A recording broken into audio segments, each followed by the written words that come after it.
When I was in high school, I had a friend who was a beast of a wrestler. Like, he was ripped and he was strong and he could just push people around. So naturally, we all thought he should be playing football too. Like, me and my buddies who played, we were all the time like trying to get this dude to come out for football. And he'd always kind of shrug us off. And one year I finally asked him, I was like, hey, what's up? Why won't you play football?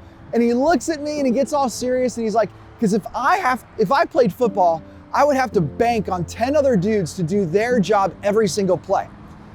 You know, there's something about individual athletes that compete in individual sports, guys and girls, that love the aspect of just personal ownership. Like, it all falls on them. They own everything when it comes to competing in their sport. The wins, the losses, the successes, the failures, it all is a reflection of them as a competitor. Nobody else is responsible for the outcome. They can't blame other people. And so there's something about that sometimes carries over into our faith. I feel like a lot of times we like to think of faith as an individual sport. But as you look at the whole narrative of Scripture, Old Testament and New Testament, Old Covenant and New Covenant, faith with God is lived out in community.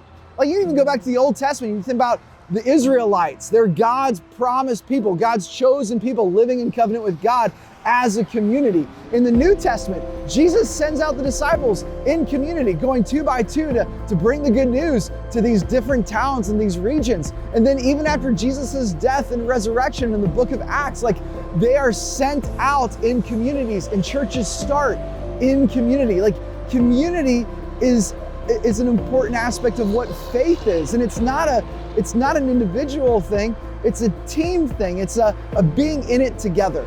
You know, there's this stat that Lifeway put out. They were surveying young adults in our country, and 45% of unchurched young adults said that they would receive mentoring and training from older generations, people with similar life experiences, but older and wiser, right? And then if you looked at the church young adult population, that number jumped up to 68%.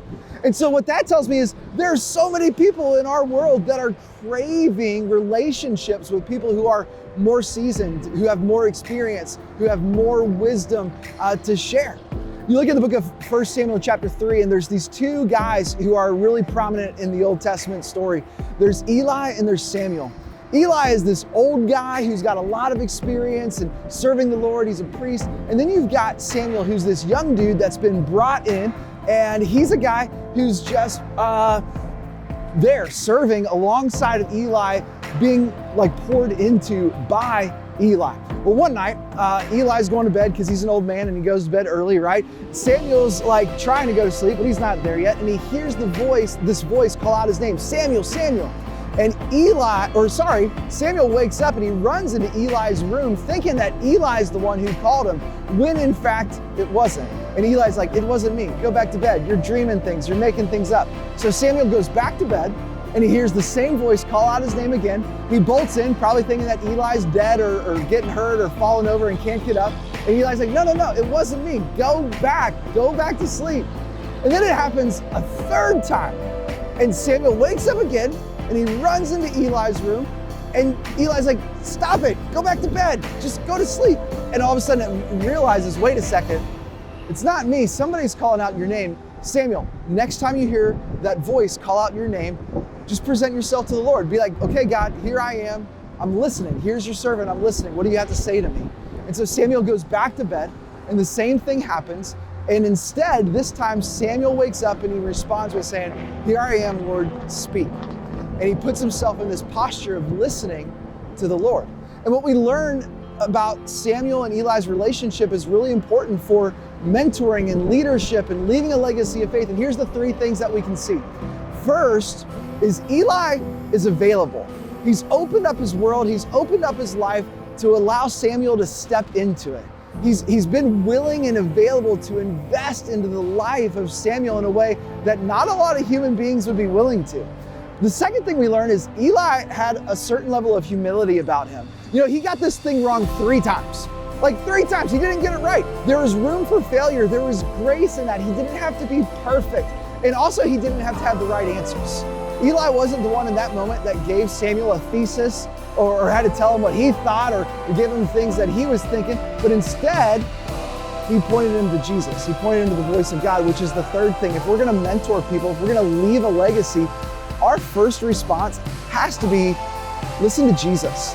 Not what I have to say, not what I have to offer, but go and listen to the Lord. Get a word from the Lord. And so when we step into relationships with other people, what we do is we're offering things that God has given us. Not because we're awesome, but because God is. And I believe that no matter who you are, you have something to offer. You can be an Eli in somebody's life. Whether you're 60 and investing into a 30-year-old, or whether you're a college student investing into a high school student, or a high school student investing into a middle school student, or a middle school student investing into an elementary age kid, like there is somebody that could benefit from hearing your voice of wisdom and experience, not because you're awesome, but because God is and because God has worked in your life. If you want to live out a faith that's legendary, man, the culmination of this is passing it on to other people who need to learn and can grow from your wisdom and your experiences. So where's that at in your world? Where are you passing it on in your life? If you want to leave a legacy, if you want to live a life of faith that's legendary, it's time to pass it on.